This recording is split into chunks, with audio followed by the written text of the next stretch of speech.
Tem uma frase que diz que o amor de mãe move montanhas. Mas ninguém nunca te avisa que, às vezes, é preciso parar de mover para não ser soterrada por elas. Se você já se sentiu invisível no lugar onde mais deveria brilhar, se inscreva no canal e me conta aí nos comentários de que cidade você me assiste. Quero me sentir mais perto de vocês. Meu nome é Ana Oliveira. Tenho 67 anos. Hoje, quando me olho no espelho, vejo as marcas de uma vida inteira, rugas que contam histórias. Sou professora, universitária aposentada, uma mulher que sempre encontrou nos livros e no conhecimento um porto seguro. Fiquei viúva muito cedo. Meu João se foi e me deixou com o nosso bem mais precioso, nossa única filha, Sofia. Naquele dia, segurando a mãozinha dela, prometi a ele em silêncio que ela jamais sentiria a falta de nada. E eu me dediquei a cumprir essa promessa com cada fibra do meu ser. Foram anos de luta. Eu não era só mãe. Eu era o alicerce, o motor e o porto. Trabalhava em 2 faculdades. Corria de uma ponta a outra da cidade. Comia sanduíches frios dentro do carro, entre uma aula e outra. Férias? Era uma palavra que não existia no meu dicionário. Enquanto minhas colegas viajavam para a Europa, eu usava o dinheiro para pagar o melhor curso de inglês para a Pia Sofia. Vendi o carro bom que João deixou para comprar um computador de última geração para os trabalhos da faculdade dela. Tudo era por ela, para ela. E eu não me arrependo de nada disso. Ver Sofia se formar, se tornar uma mulher inteligente e bem-sucedida, era a minha maior recompensa. O sorriso dela era o meu sol. Por isso, quando ela chegou em casa com os olhos brilhando, mostrando o anel de noivado que Lucas tinha lhe dado, meu coração explodiu de felicidade. Era o ciclo da vida se completando, minha menina construindo a própria família. Eu senti que minha missão estava cumprida, mas eu queria dar um último grande empurrão. Um presente que simbolizasse todo o meu sacrifício. Naquela mesma semana, eu a chamei para conversar. Abri a gaveta da minha cômoda e tirei o extrato da minha poupança. Eram as economias de uma vida. O dinheiro que eu guardava para uma velhice tranquila, talvez para comprar um apartamento na praia. Eram 200 mil lales. Eu disse a ela: "Filha, isso é seu. Para você ter o casamento dos sonhos, exatamente como você sempre quis, sem precisar se preocupar com nada." Os olhos dela se encheram de lágrimas. Ela me abraçou forte, e naquele momento, eu me senti a mãe mais realizada do mundo. Mal sabia eu que aquele abraço era o início da nossa despedida. Os preparativos começaram a todo vapor. Sofia contratou uma cerimonialista famosa, uma moça moderna, cheia de ideias que eu mal conseguia acompanhar. A primeira estranheza veio na escolha do buffet. Eu, que amo cozinhar e entendo de comida, sugeri um cardápio mais tradicional com um toque caseiro, que achei que agradaria aos parentes mais velhos. A cerimonialista sorriu com desdém e disse: "Ah, dona Ana, isso é muito ultrapassado. Hoje a tendência é finger food, coisas minimalistas." Olhei para Sofia, esperando apoio, mas ela apenas deu de ombros e disse: "Deixa com ela, mãe. Ela sabe o que faz." A sensação foi a de levar um pequeno tapa, um tapa invisível, mas que ardeu por dentro.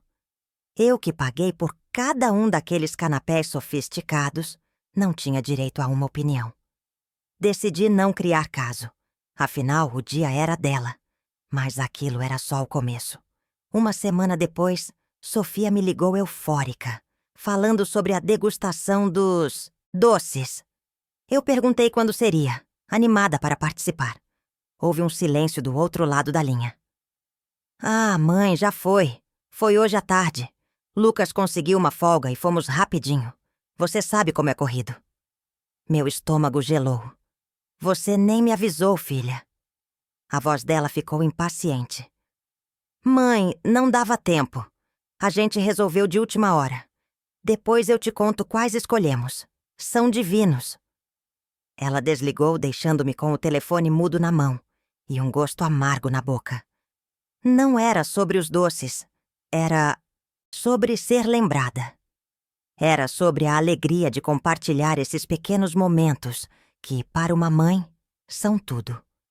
Comecei a perceber que eu era a financiadora do evento, mas não era uma convidada de honra na sua organização.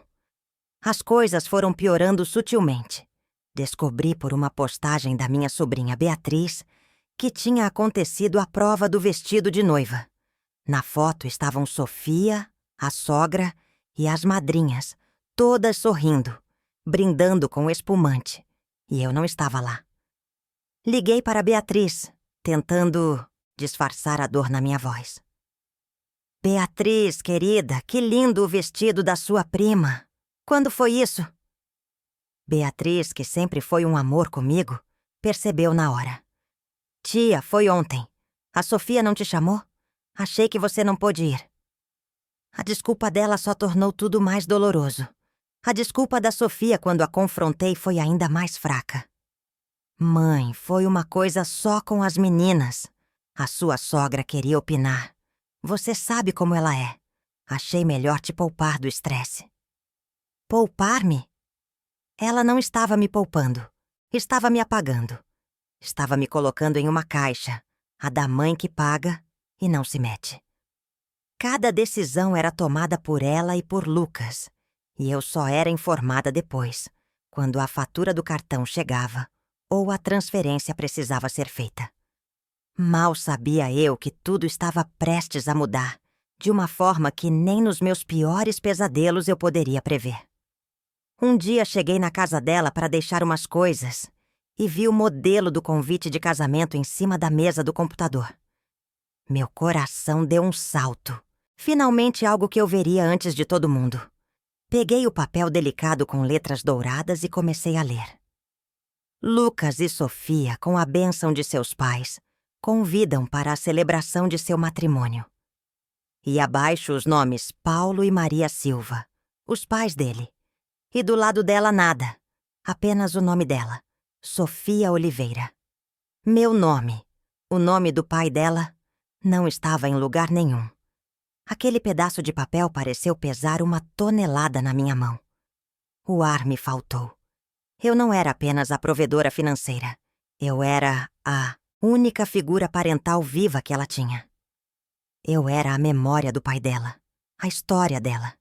E eu tinha sido sumariamente deletada do convite. Quando ela entrou na sala e me viu com o papel na mão, seu rosto se fechou. Mãe, o que você está fazendo? Minha voz saiu trêmula. Meu nome não está aqui, Sofia. A resposta dela foi a gota d'água que começou a encher meu copo de mágoa até a borda. Mãe, a cerimonialista disse que é mais chique assim, mais moderno. Fica muito longo colocar o nome de todo mundo. E como o papai não está mais aqui, fica estranho colocar só o seu. Por favor, não crie acaso por causa de um detalhe. Um detalhe? Meu nome, minha existência, a memória do pai dela, reduzidos a um detalhe que atrapalhava a estética chique do convite. Eu não discuti. Apenas coloquei o convite de volta na mesa com um cuidado que eu não sentia por dentro. Senti meus olhos marejarem, mas segurei firme. Eu não ia dar a ela o gostinho de me ver chorar, de me acusar de fazer drama. Apenas assenti, com a cabeça, e mudei de assunto. Mas naquele momento, uma semente de dúvida e dor começou a germinar no meu peito. Eu estava pagando por um sonho, mas aparentemente o sonho não me incluía. Nos dias que se seguiram, eu me tornei uma espectadora. Via as fotos, ouvia os planos, assinava os cheques. Cada pagamento era como rasgar um pedaço de mim. O dinheiro, que antes era um símbolo de amor, agora parecia o preço do meu silêncio, da minha exclusão. A minha sobrinha Beatriz me ligava preocupada. Tia, você está bem? Você parece tão triste. E eu desconversava. Dizia que era a emoção do casamento, mas ela sabia. Ela via o que estava acontecendo. A última grande facada antes do dia fatídico foi o mapa das mesas. Sofia estava montando a distribuição dos convidados no seu apartamento e eu estava lá.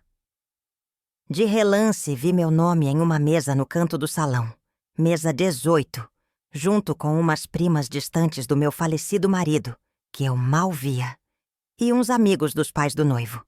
A mesa dos pais, a principal, tinha apenas os pais de Lucas e os padrinhos. Eu não estava nela. Eu estava no fundo do salão. Quando perguntei com a voz mais calma que consegui fingir o porquê daquilo, a resposta foi rápida e cortante. Mãe, a mesa principal é pequena e você conhece todo mundo. Vai poder circular. Fica tranquila, você vai se divertir. Ela não entendia ou não queria entender que não era sobre diversão. Era sobre honra. Era sobre o lugar simbólico da mãe da noiva. Eu era a anfitriã invisível. Eu engoli o choro mais uma vez. Forcei um sorriso e disse que estava tudo bem. Mas ali, vendo meu nome quase apagado da história que eu mesma estava apagando para escrever, eu senti um frio na espinha. Um pressentimento terrível de que a humilhação ainda não tinha chegado ao seu ápice. Mal sabia eu que o pior ainda estava por vir, e que a festa de casamento seria, na verdade, o meu funeral simbólico, o enterro da mãe que eu tinha sido até então. E o que aconteceu depois foi ainda pior do que qualquer coisa que eu poderia ter imaginado. O dia do casamento amanheceu cinzento. Uma ironia para a data que deveria ser a mais iluminada na vida da minha filha. Passei a manhã inteira em um estado de dormência, como se assistisse a um filme sobre a vida de outra pessoa. Escolhi meu vestido com um cuidado quase cirúrgico. Era um modelo de seda azul, caro, elegante, que eu mesma comprei. Queria que ele gritasse "Mãe da noiva", já que tudo mais sussurrava "Figura secundária". Enquanto me maquiava, tentava ensaiar um sorriso no espelho, mas meus lábios tremiam. Havia uma batalha dentro de mim. A mãe que queria a felicidade da filha acima de tudo e a mulher que estava sendo sistematicamente humilhada. Cheguei à igreja e a primeira coisa que notei foram as flores, lírios brancos e orquídeas. Exatamente os que eu paguei uma fortuna para ter. O cheiro era estonteante, mas para mim naquele momento parecia o cheiro de um velório. Sentei-me no banco que me indicaram, não na primeira fila, mas na segunda. A primeira era reservada para os pais e padrinhos de Lucas. Tentei me convencer de que era um protocolo moderno, mais uma daquelas coisas chiques da cerimonialista. Mas quando a música começou e eu vi minha filha entrando no braço do meu cunhado, linda como um anjo, meu coração se partiu um pouco mais. Eu deveria estar ali ao lado dela, entregando-a no altar. A cerimônia foi linda, tenho que admitir. O padre falou sobre amor, sobre família, sobre construção. E eu ali na segunda fileira, me sentia como um tijolo que tinha sido usado na fundação e depois descartado, escondido sob o acabamento polido. Em nenhum momento o celebrante mencionou meu nome, ou o de João. Agradeceram aos pais do noivo pela criação exemplar, e só. Era como se Sofia tivesse brotado da terra sozinha e independente. Eu aplaudi no final com um sorriso congelado no rosto, sentindo os olhares de pena de alguns parentes que conheciam a nossa história. Mas aquilo era só o começo. A festa seria o verdadeiro palco do meu sofrimento. A recepção estava deslumbrante.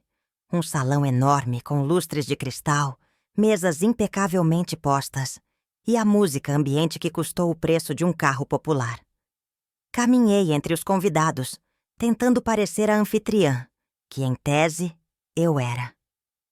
Foi então que um senhor simpático, amigo do pai de Lucas, se aproximou. "A senhora é parente da noiva?" Ele perguntou sorrindo. "Sou a mãe dela", respondi com um pingo de orgulho na voz.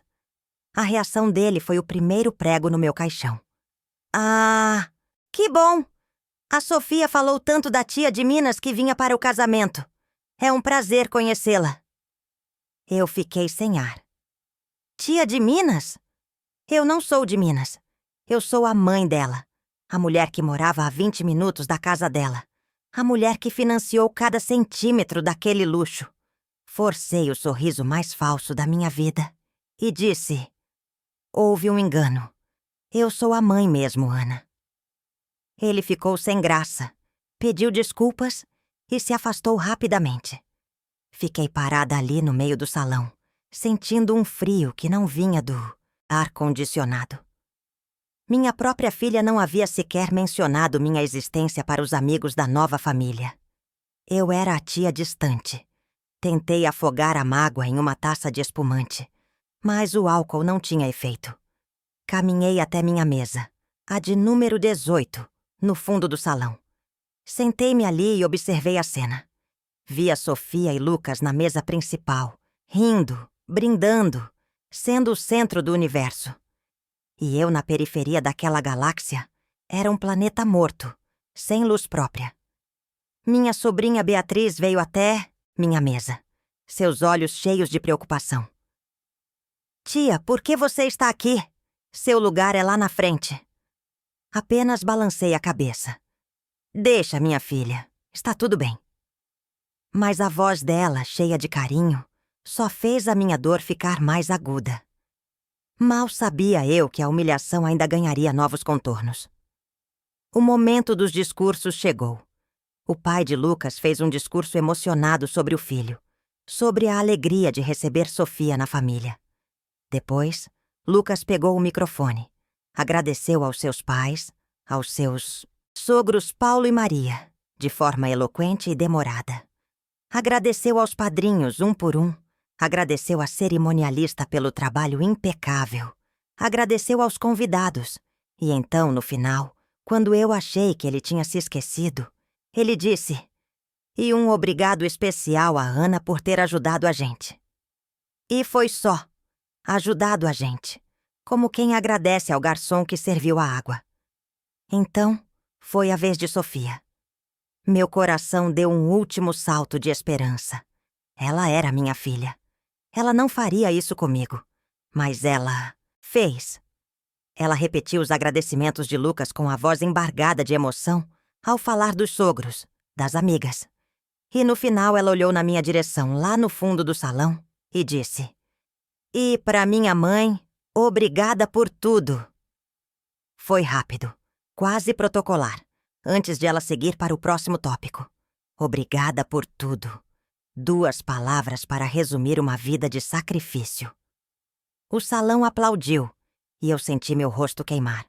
Aquilo foi um soco no estômago, mas eu me recompus. Afinal, a noite era longa. E o que aconteceu depois foi ainda pior. A hora da valsa, das fotos, o auge da festa. O fotógrafo, um rapaz jovem e agitado, começou a organizar as pessoas para as fotos oficiais. Agora é a foto com os pais, ele gritou. Automaticamente, como um reflexo de uma vida inteira, eu me levantei da minha mesa no fundo do salão e caminhei em direção ao centro, onde o cenário para as fotos estava montado. Eu ia tirar a foto com a minha filha. Era o meu direito, a minha alegria. Enquanto eu me aproximava com o coração pouco mais leve, vendo o flash disparar, Sofia me viu. Seu sorriso desapareceu instantaneamente, substituído por uma expressão de pânico e irritação. Ela fez um gesto brusco com a mão, me mandando parar. Eu congelei no meio do caminho. Ela se aproximou rapidamente enquanto Lucas e os pais dele posavam para o fotógrafo e sibilou para mim com a voz baixa e cheia de fúria. Mãe, o que você está fazendo agora? É a foto com a família. A família de verdade? Eu não consegui processar. Mas eu sou sua família, gaguejei. A resposta dela veio como uma navalha, cortando os últimos fios de esperança que eu tinha. Mãe, por favor, não faz drama. Fica aí no fundo, não atrapalhe as fotos. Depois a gente tira uma só, nós duas, se der tempo. Ela se virou e voltou para o seu lugar sob as luzes, deixando-me parada ali no meio do caminho, exposta. Fica aí no fundo. Não atrapalhe as fotos. Aquelas palavras ecoaram na minha cabeça mais alto que a música, mais forte que as risadas. Eu olhei ao redor. Alguns convidados próximos perceberam a cena. Vi o olhar de choque da minha sobrinha Beatriz, a pena no rosto de uma prima idosa. O fotógrafo desviou o olhar claramente constrangido. Fui ordenada a ficar no fundo do meu próprio evento, tratada como uma penetra, uma peça que não se encaixava no quebra-cabeça perfeito que ela montou com o meu dinheiro.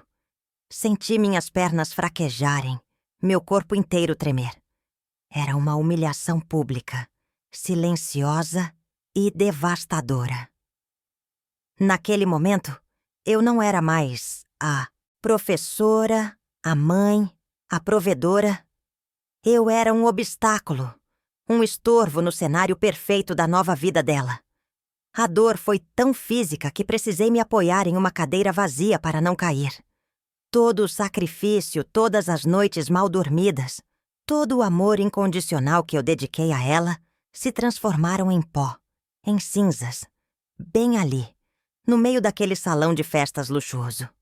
A ficha finalmente caiu com o peso de uma bigorna. Eu não era parte daquele sonho. Eu era apenas o caixa eletrônico que o tornou possível. Dei meia volta lentamente. Cada passo de volta para a minha mesa 18, no exílio do fundo do salão, era uma tortura. Sentei-me e fiquei olhando para o nada.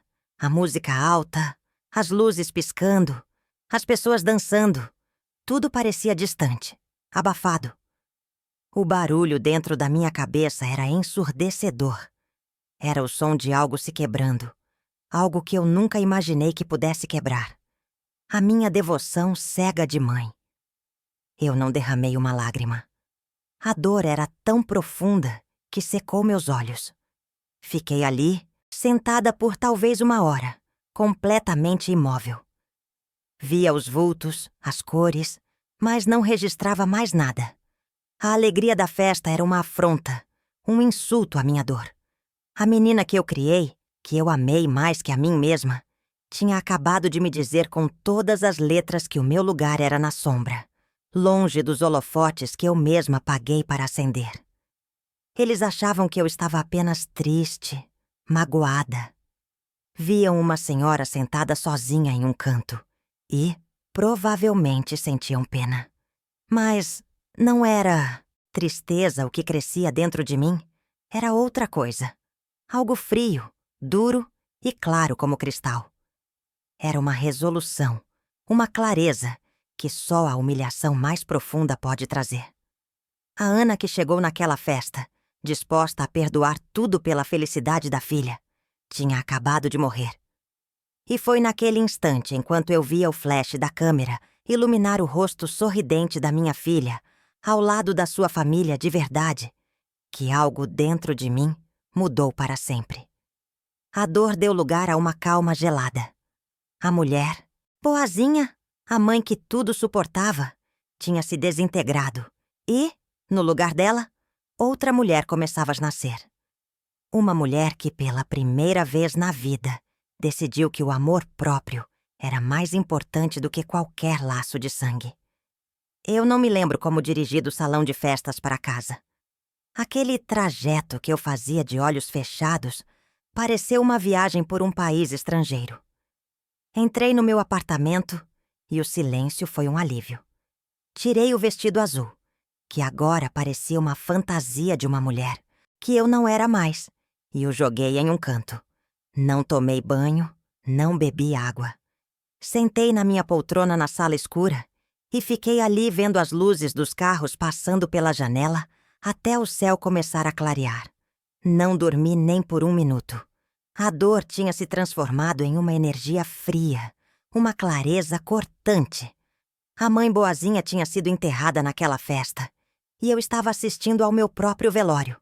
Por volta das 10 da manhã do dia seguinte, meu celular vibrou. Era uma mensagem de Sofia.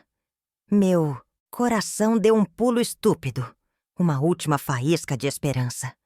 Abri a mensagem. Mãe, obrigada por ontem. A festa foi perfeita. E só. Nenhuma pergunta sobre como eu estava. Nenhum pedido de desculpas. Nenhuma menção ao episódio das fotos. Era uma mensagem de texto que poderia ter sido enviada para qualquer um dos 200 convidados.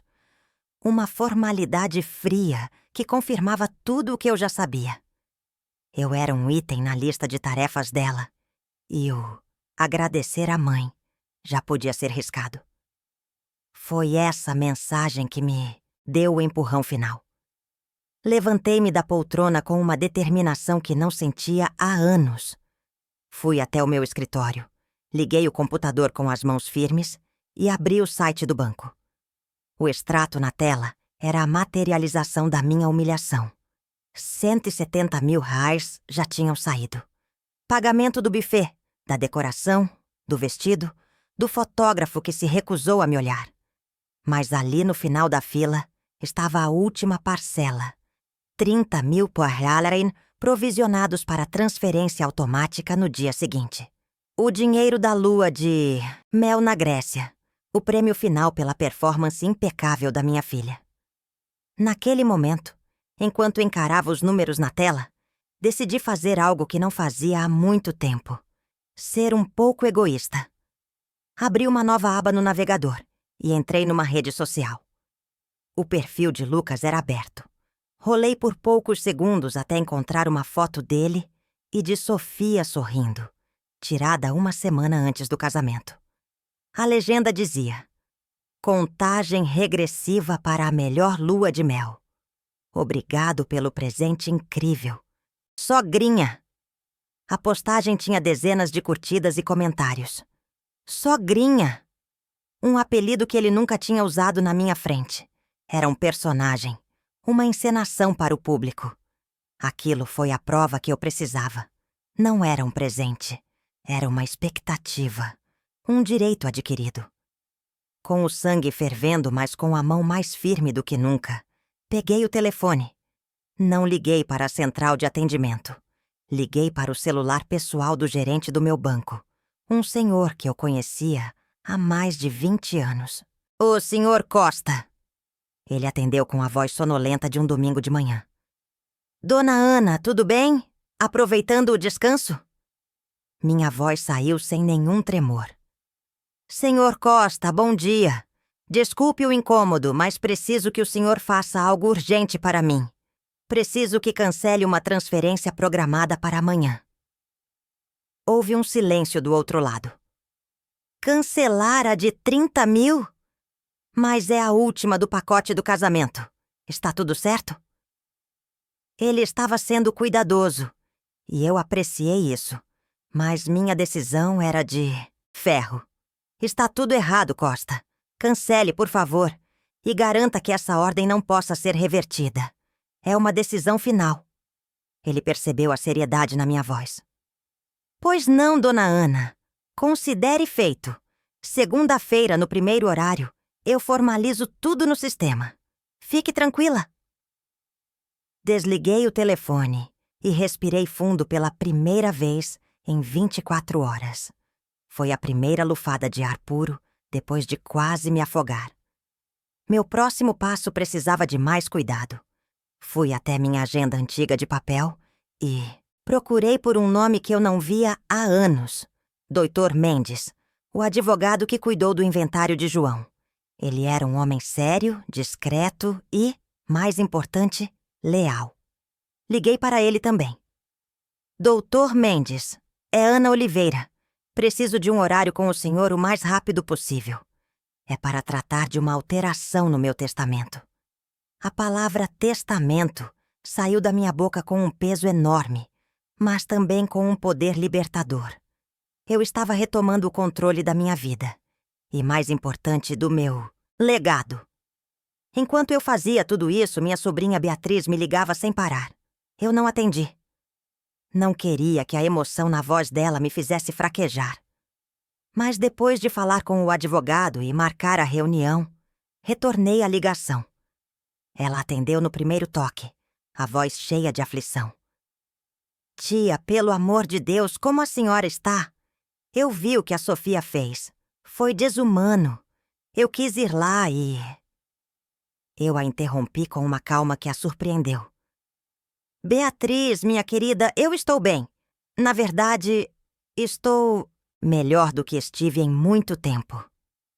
E então, pela primeira vez, eu verbalizei meu plano. Contei a ela sobre a mensagem fria, sobre a postagem na rede social, sobre o cancelamento do dinheiro da lua de mel. Contei sobre a minha decisão de mudar o testamento. Eu não estava pedindo permissão. Estava informando. Estava compartilhando meu plano de batalha com minha única aliada de verdade.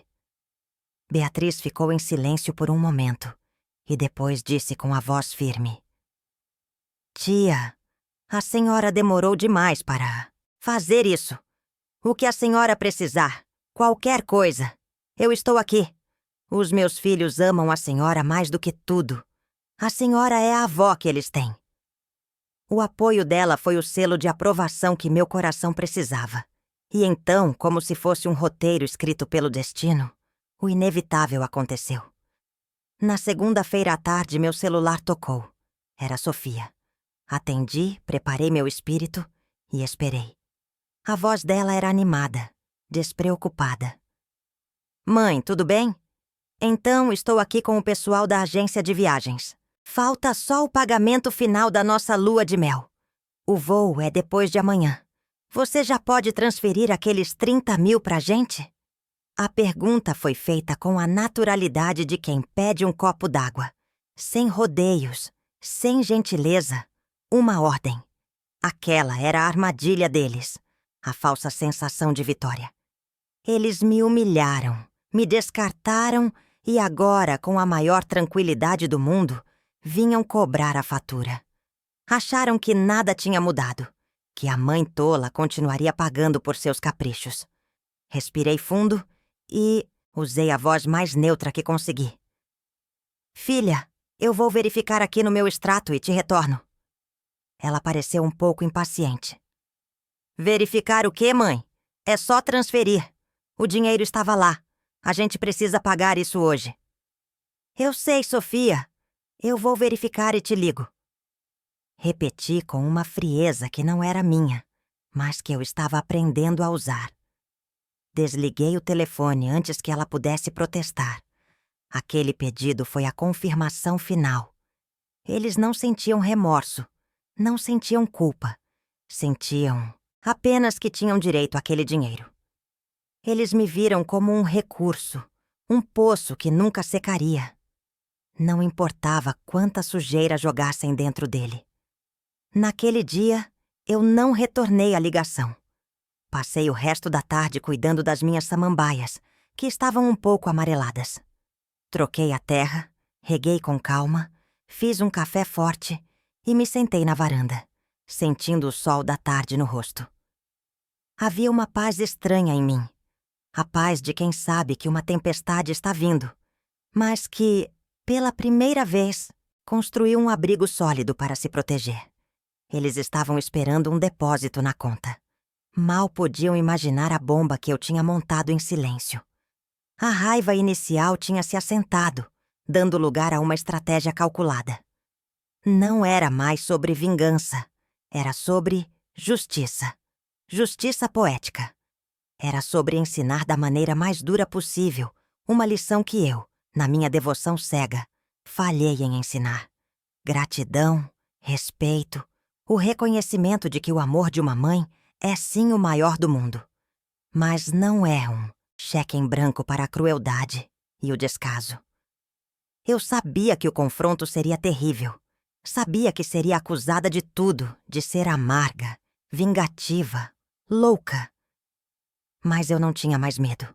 O medo tinha morrido junto com a minha ingenuidade lá naquele salão de festas. Agora eu só tinha a mim mesma e a minha dignidade recém-resgatada, e isso era mais do que suficiente. Eles achavam que eu estava derrotada, uma velhinha triste e solitária no meu apartamento. Mas eu tinha um trunfo que eles nem imaginavam. A tempestade estava prestes a estourar e eu estava segurando o raio. Eu não precisei esperar muito. O sol já estava se pondo, pintando o céu de laranja e roxo quando meu telefone tocou pela terceira vez naquele dia. O nome Sofia brilhava na tela. Respirei fundo, não com medo, mas como um mergulhador que se prepara para descer a uma grande profundidade. Eu estava no meu santuário, na minha sala, com uma xícara de chá de camomila nas mãos. O calor da porcelana era reconfortante. Uma âncora para a tempestade que eu estava prestes a enfrentar. Atendi e coloquei no viva-voz, pousando o aparelho na mesa de centro. Queria minhas mãos livres, queria me sentir no controle do meu próprio espaço. A voz dela já não era animada. Estava carregada de uma impaciência que beirava a grosseria. Mãe, estou esperando. Você transferiu o dinheiro ou não? A mulher da agência vai embora. Eu vou perder a reserva. Custa fazer uma coisa simples que eu te peço? A agressividade dela era o combustível que eu precisava para apagar qualquer resquício de dúvida que ainda pudesse existir em mim. Olhei para minha samambaia recém-cuidada, verde e viva, e respondi com uma calma que a desarmou completamente. Sofia, eu não transferi o dinheiro. Houve um silêncio do outro lado da linha. Um silêncio pesado, carregado de incredulidade. Eu podia quase imaginá-la com o telefone na orelha, franzindo a testa, tentando processar uma informação que não cabia em seu universo. O quê? Como assim você não transferiu? Eu não estou entendendo. É o dinheiro do meu casamento, mãe. Você prometeu. A voz dela começou a subir de tom, misturando confusão com acusação. Ela ainda achava que era um problema técnico, um esquecimento da minha parte. Não, filha. Não é o dinheiro do seu casamento. Era um presente. E presentes são dados como um gesto de amor, de inclusão. Eles perdem o sentido quando a pessoa que presenteia é tratada como um estorvo. Minha voz continuava no mesmo tom, professoral, didático.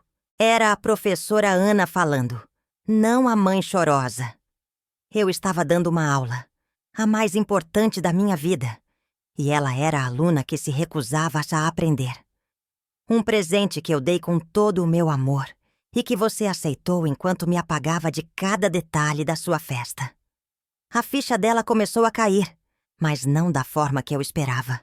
A compreensão não trouxe remorso, trouxe fúria. Ah, meu Deus, não acredito nisso. Você está fazendo isso por causa daquela bobagem da foto. Mãe, você vai estragar a minha lua de mel. A viagem dos meus sonhos por causa de um draminha ridículo. Eu não te coloquei na foto e agora você quer se vingar? É isso? Que coisa pequena. Que atitude mesquinha. Cada palavra era um veneno, uma tentativa de me diminuir, de me culpar. Mas as palavras dela não me atingiam mais. Eu estava blindada pela minha nova resolução. Pequeno, Sofia. Pequeno foi ser chamada de tia distante por um convidado. Pequeno foi ter meu nome arrancado do convite da minha única filha. Pequeno foi ser colocada numa mesa no fundo do salão como uma indigente. E a cena da foto, minha filha, não foi uma bobagem. Foi o ponto final. Foi você me dizendo na frente de todos que a minha presença era indesejada, que eu deveria ficar no fundo para não atrapalhar. Você se lembra das suas palavras? Eu me lembro de cada uma delas. Eu podia ouvir a respiração dela, rápida e ofegante. De repente, outra voz surgiu na linha, mais grave e falsamente conciliadora. Era Lucas. Dona Ana, aqui é o Lucas. Acho que estamos tendo um mal-entendido. A Sofia está muito nervosa. A gente está sob estresse. A senhora sabe como é. Esse dinheiro é importante pra gente. Vamos fazer assim. A senhora libera o dinheiro e quando a gente voltar da Grécia, a gente senta e conversa sobre tudo isso. Que tal? Com calma? A condescendência dele era insultuosa. Ele estava tentando me tratar como uma criança birrenta que precisava ser acalmada. Foi a vez de eu rir. Uma risada curta, seca, sem humor. Lucas, não há mal-entendido nenhum. Eu entendi tudo perfeitamente bem no sábado. E já que estamos todos aqui com as cartas na mesa, acho que tem mais uma coisa que vocês precisam saber para planejar o futuro de vocês com mais clareza. Fiz uma pausa dramática. Saboreei o silêncio que se instalou. Eu podia ouvir o som dos carros lá fora, a vida continuando, enquanto o mundo deles estava prestes a ruir. Já que o assunto é família e quem faz parte dela, continuei com a voz firme como uma rocha. Eu tomei outra decisão. Hoje, pela manhã, eu conversei com o meu advogado, o Dr. Mendes. Ele já está com todas as minhas instruções para redigir uma nova versão do meu testamento. O silêncio do outro lado da linha ficou ainda mais denso, quase palpável. Eu sabia que eles estavam de ouvidos atentos, sem sequer piscar. Eles podiam se importar com o meu amor, mas o meu dinheiro sempre teve a atenção deles. A maior parte de tudo que eu construí durante a minha vida inteira de trabalho, a minha casa, meus investimentos, tudo será destinado em vida aos filhos da minha sobrinha, a Beatriz. Eles são pequenos ainda, mas pelo menos eles sabem o meu nome. Eles me chamam de Vó Ana e me enchem de abraços quando me veem. Eles me fazem sentir como família de verdade, sabe? Eu enfatizei as últimas palavras, as mesmas que Sofia usou para me apunhalar. O que veio a seguir foi o som da implosão. Não foi um grito de raiva imediato. Foi um som engasgado, como se o ar tivesse sido roubado dos pulmões de Sofia. E então, o caos. O quê? Você ficou louca? Você não pode fazer isso? Ela gritou, a voz estridente rompendo a barreira do controle. Ao fundo, ouvi Lucas xingando um palavrão baixo e pesado. Essa velha pirou! Ela não pode fazer uma merda dessas. A encenação tinha acabado. As máscaras tinham caído. Eu posso e eu já fiz, Sofia. Respondi com a tranquilidade de quem anuncia o tempo. É o meu dinheiro, é a minha vida, e pela primeira vez são as minhas regras. Vocês me ensinaram uma lição muito valiosa no dia do casamento de vocês. Me ensinaram que meu lugar não era ali, que eu não fazia parte daquele novo núcleo familiar que vocês estavam formando. E quer saber? Eu finalmente concordei com vocês. Se eu não sou boa o suficiente para sair na foto, também não sou boa o suficiente para financiar a vida de luxo de vocês. A voz de Sofia agora era um misto de choro e fúria. Um som desesperado de quem perdeu tudo. Você está destruindo a minha vida. Você é uma mãe horrível, egoísta. Eu te odeio. Eu te odeio. Os gritos dela não me machucavam mais. Eram apenas ruído. O ruído de um castelo de areia desmoronando. Eu esperei que ela terminasse a crise, o som dela soluçando do outro lado da linha. Então, com a calma de uma juíza proferindo uma sentença final, eu disse minhas últimas palavras. O amor, minha filha, é uma via de mão dupla. Eu te dei o meu por 35 anos, sem pedir nada em troca. No único dia em que eu esperava um pouco de reconhecimento, você me deu as costas. Agora quem está dando as costas sou eu. Passe bem na sua lua de mel, se é que vocês ainda terão uma. E então eu fiz o que eu nunca tinha tido coragem de fazer antes.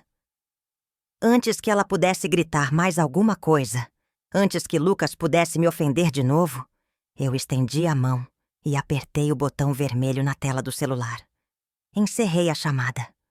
O silêncio que se instalou no meu apartamento foi o som mais libertador que eu já ouvi em toda a minha vida. Eu estava sozinha, mas não estava mais solitária. Eu estava inteira. E a reação deles, os gritos, o desespero, o choque de ver o caixa eletrônico se transformar em um ser humano com dignidade, Foi algo que eu nunca jamais vou esquecer. Após desligar o telefone, um silêncio profundo preencheu meu apartamento. Não era um silêncio de solidão, mas de soberania. Eu esperava sentir um turbilhão de emoções, culpa talvez, ou uma euforia de vingança. Mas o que senti foi paz. Uma paz quieta, sólida, como a de uma casa cujas fundações foram finalmente testadas e aprovadas por um terremoto. Eu tinha enfrentado o furacão e continuava de pé. Naquela noite, pela primeira vez em meses, eu dormi profundamente, sem pesadelos, sem angústia. Eu tinha recuperado o meu sono, o meu sossego, a minha casa dentro de mim mesma. Nos dias seguintes, meu celular se tornou uma zona de guerra. Dezenas de mensagens de Sofia, oscilando entre a fúria e a súplica.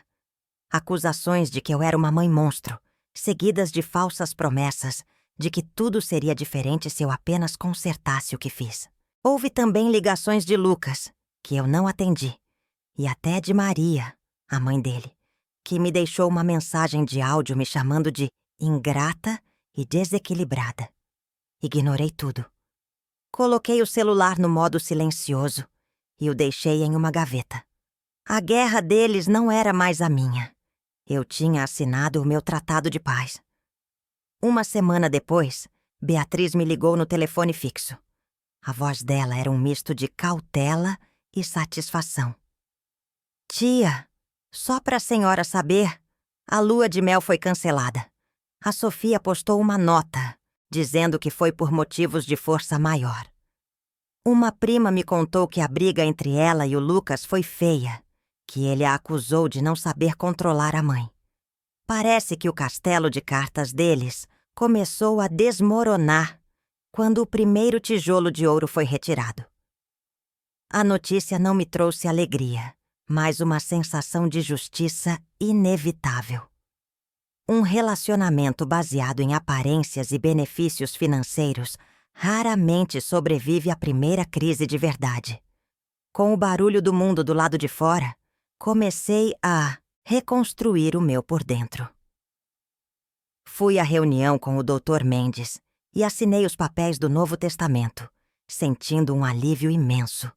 Depois fiz algo que não fazia há 30 anos. Abri um site de viagens, não para os outros, mas para mim. Comprei uma passagem para Tiradentes, em Minas Gerais. Eu sempre quis conhecer, passear por aquelas ruas de pedra, respirar história.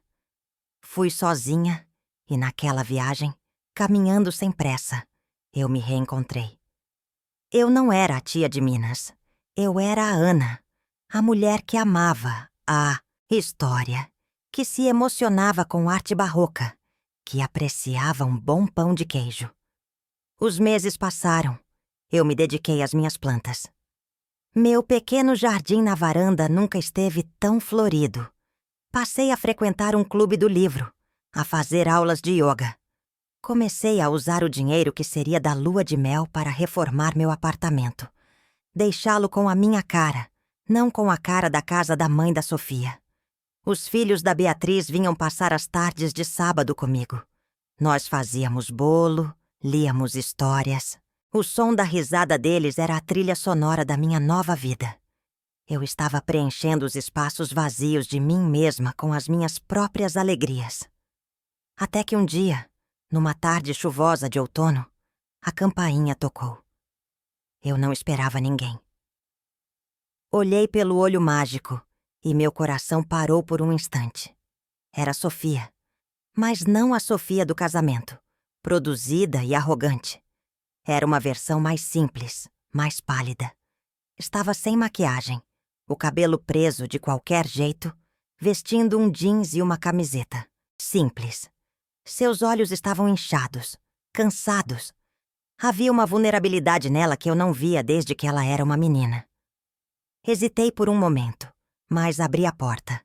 Ela não tentou entrar. Ficou ali parada no corredor, sob a luz fraca do corredor do prédio. E então as palavras que eu achei que nunca mais ouviria saíram da boca dela em um sussurro embargado. Mãe, me perdoa. E as lágrimas que ela não chorou no dia do meu confronto desabaram. Um choro silencioso de quem foi derrotado não pela perda do dinheiro, mas pelo peso dos próprios erros. Ela não pediu nada, não falou do testamento, não mencionou a lua de mel. Ela continuou, a voz falhando. Eu fui horrível, cega, estúpida. Eu deixei o Lucas, a pressão, a vaidade. Eu deixei tudo isso me transformar na pior versão de mim mesma. Eu te humilhei, mãe. Eu sei disso agora. E nesses meses, a coisa que eu mais senti falta não foi o dinheiro, foi da minha mãe. Foi de poder te ligar para contar uma bobagem. Foi do seu colo. Eu sinto muito. Eu sinto muito mesmo.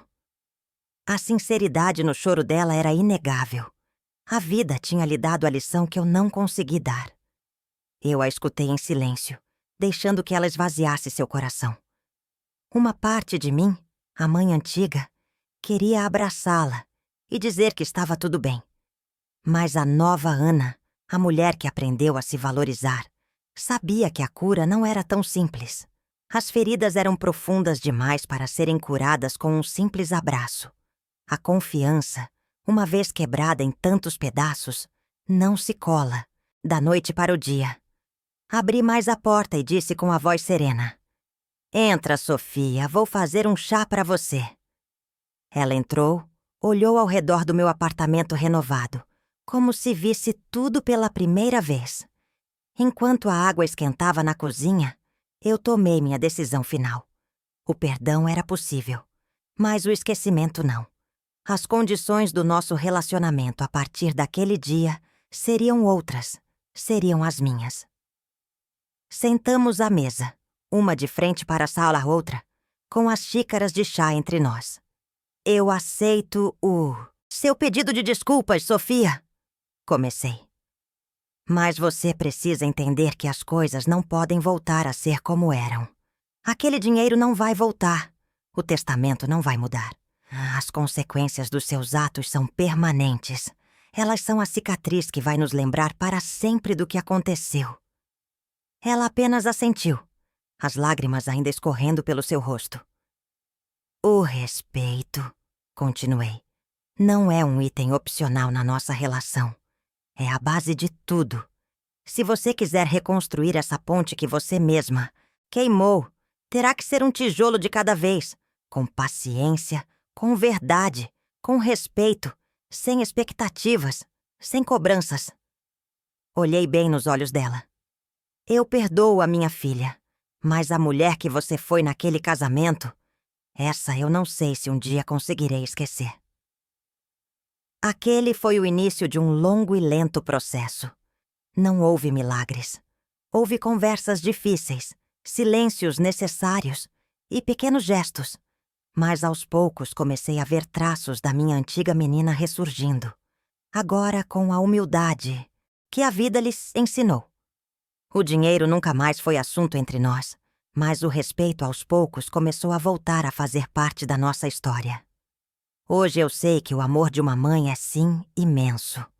Ele pode mover montanhas, atravessar oceanos, mas ele não é incondicionalmente cego e não pode ser um salvo-conduto para a humilhação. O amor próprio precisa caminhar junto, porque no fim das contas eu percebi que, ao ser empurrada para fora do palco da vida da minha filha, eu fui forçada a construir o meu próprio. E nesse palco eu sou a protagonista, porque, no fim, eu não perdi uma filha. Eu ganhei a mim mesma de volta. E esse foi o maior presente que eu poderia ter recebido. Se a minha história tocou você de alguma forma, se inscreva no canal para mostrar o seu apoio a mulheres que não aceitam ser humilhadas. Cada nova inscrição é uma voz que se junta à nossa comunidade. Compartilhe com alguém que precisa ouvir que nunca é tarde para retomar as rédeas da própria vida. E não se esqueça de deixar o seu comentário. Eu leio cada um de vocês. Um beijo e fiquem em paz.